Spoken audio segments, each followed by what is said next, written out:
कहते हैं जब धरती पर कलयुग अपनी चरम सीमा पर होगा तब बद्रीनाथ धाम का रास्ता हमेशा के लिए बंद हो जाएगा। लेकिन क्या आप जानते हैं कि उत्तराखंड की गोद में छिपी इस घाटी में एक ऐसा रहस्यमय मंदिर भी है जहां साक्षात भगवान नारायण आज भी कलयुग के प्रभाव से बहुत दूर हैं और मौन होकर अपना ध्यान लगा रहे हैं। एपिसोड 1 में आप और हम मूसलाधार बारिश और टूटते पहाड़ों को चीरते हुए कल्पेश्वर महादेव तो पहुंच गए थे, लेकिन उर्गम घाटी का असली रहस्य तो अब शुरू होने जा रहा है, क्योंकि आज एपिसोड 2 में हम पैर रखने जा रहे हैं पंचबद्री के सबसे प्रथम धाम योग ध्यान बद्री के दरबार में। एक ऐसा चमत्कारी स्थान जिसके बारे में पुराणों में लिखा है कि यहाँ मांगी गई हर मन्नत सीधे नारायण के दिल तक पहुँचती है।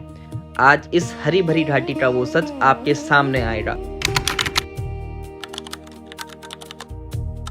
अब हम उर्गम वैली में पहुंच चुके हैं वापस से, और उर्गम वैली में ही योग ध्यान बद्री जो पंच केदार तो आपने देख लिया, पंच बद्री में से एक योग ध्यान बद्री है। उनके दर्शन भी आप करवाते हैं। योग ध्यान बद्री यहाँ पे भगवान जो नारायण जी है वो ध्यान मुद्रा में विराजमान है और उनके दर्शन करवाते हैं। बाकी सारी जानकारी ऊपर देंगे आपको चल के। ऐसा रास्ता जाता है सीधा सीधा, और यहाँ पे पुलिस चौकी भी है यहीं की उर्गम की, और गांव के बीचों बीच आपने जाना है। पूरी घाटी है भाई, ये पूरा उर्गम गांव है। बहुत सारे अच्छे अच्छे होम स्टे हैं। ये होम स्टे है, उधर होम स्टे, उधर होम स्टे है। सीजन में बहुत महंगे होंगे पर अभी आजकल आपको बहुत अच्छे रेट में मिल जाएंगे। होम स्टे 1000 रुपये से अंदर कमरा मिल जाएगा आपको। 2 बंदे तो 700-800 500 में भी मिल जाएगा आराम से। और ये देखो ये भी हुआ भाई मस्त।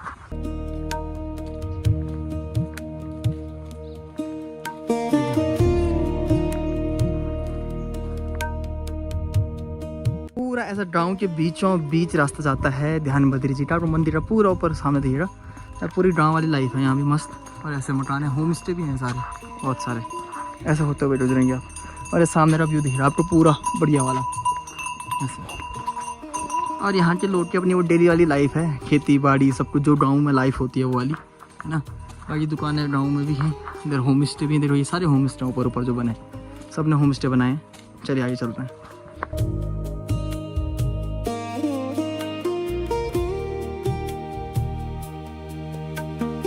कल्प घाटी उर्गम क्षेत्र, और यहाँ पे पंच केदार और पंच बद्री का संगम, भगवान नारायण और भगवान शिव का संगम है। इसलिए यहाँ पे कल्पेश्वर महादेव जी और भगवान बद्रीनाथ जी हैं। यहाँ की कथा ये है कि जब पंच पांडव केदार की यात्रा यहाँ पे विराम की थी, तो उसके बाद उन पे गोत्र हत्या, कुल हत्या, गुरु हत्या, गोत्र हत्या के पाप से निवृत्त हुए थे। लेकिन जो उन महाभारत कालीन में जो पूर्वज थे उन पर गोत्र मोक्ष नहीं मिला था। जो मारे गए थे सगे संबंधी, उनको मोक्ष नहीं मिला था। इसलिए भगवान पांडव ने पूछा, भाई आपने तो हमारे पाप से मुक्त कर दिया, लेकिन मुक्ति मिली कि नहीं मिली। भगवान शिव बोलते हैं यश स्मरणाते हैं जन्म संसार बंधन, जन्म और संसार के बंधन से मुक्त करने वाले भगवान नारायण जी हैं।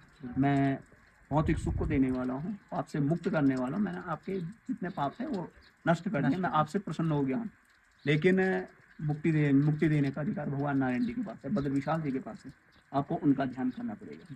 तो तब भगवान पांडव बोल रहे हैं, भाई हम तो तुच्छ प्राणी हैं, नारायण जी का ध्यान करने तो बहुत समय लगेगा।